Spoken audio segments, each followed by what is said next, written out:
যুক্তরাষ্ট্রের অত্যাধুনিক F-35 যুদ্ধ বিমান পেতে রাশিয়ার আকাশ প্রতিরক্ষা ব্যবস্থা S-400 ছাড়তে বাধ্য হচ্ছে তুরস্ক।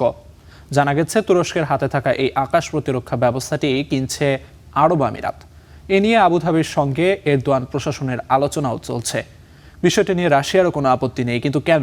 বিশ্লেষণে দেখুন বিস্তারিত।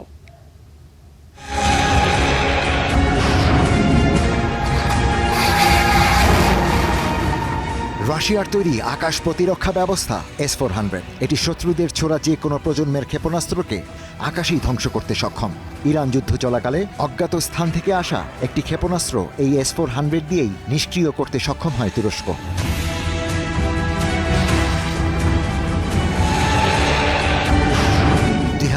সালে যুক্তরাষ্ট্রের তীব্র আপত্তি উপেক্ষা করেই রাশিয়ার তৈরি S-400 কিনেছিল তুরস্ক। এই কারণে 2020 সালে আঙ্কারার কাছে যুক্তরাষ্ট্রের পঞ্চম প্রজন্মের 6টি F-35 যুদ্ধবিমান বিক্রি স্থগিত করে যুক্তরাষ্ট্র। ওয়াশিংটনের নিষেধাজ্ঞার কবলে পড়ে আঙ্কারার প্রতিরক্ষা শিল্প। যুক্তরাষ্ট্রের ন্যাশনাল ডিফেন্স অথরাইজেশন অ্যাক্টে বলা হয়েছে, তুরস্ককে F-35 দেওয়ার আগে যুক্তরাষ্ট্রকে নিশ্চিত করতে হবে যে দেশটির হাতে রাশিয়ার S-400 ব্যবস্থা নেই।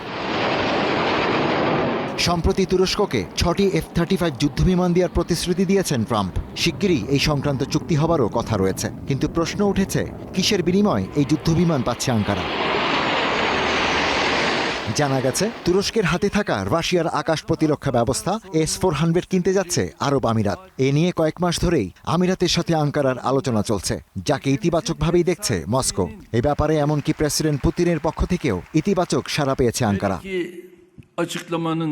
আরব আমিরাতের জন্য কূটনীতিকভাবে বিষয়টি লাভজনক। এ নিয়ে বন্ধু দেশ যুক্তরাষ্ট্রের সাথে তার উত্তেজনা তৈরি হবার মতো শঙ্কা নেই, কারণ রাশিয়া নয় বরং তুরস্কের কাছ থেকে S-400 কিনছে আমিরাত, তাই আইনি নিষেধাজ্ঞারও শঙ্কা নেই। কিন্তু রাশিয়া কেন তার প্রযুক্তি তৃতীয় আরেকটি দেশে হস্তান্তরের অনুমোদন দিচ্ছে, যেখানে সাম্প্রতিক যুদ্ধে ইরানের বিরুদ্ধেই ছিল আমিরাতের অবস্থান?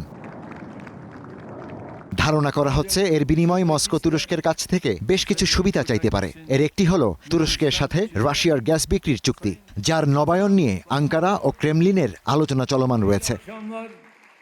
Ishtiaq Hossain, star news.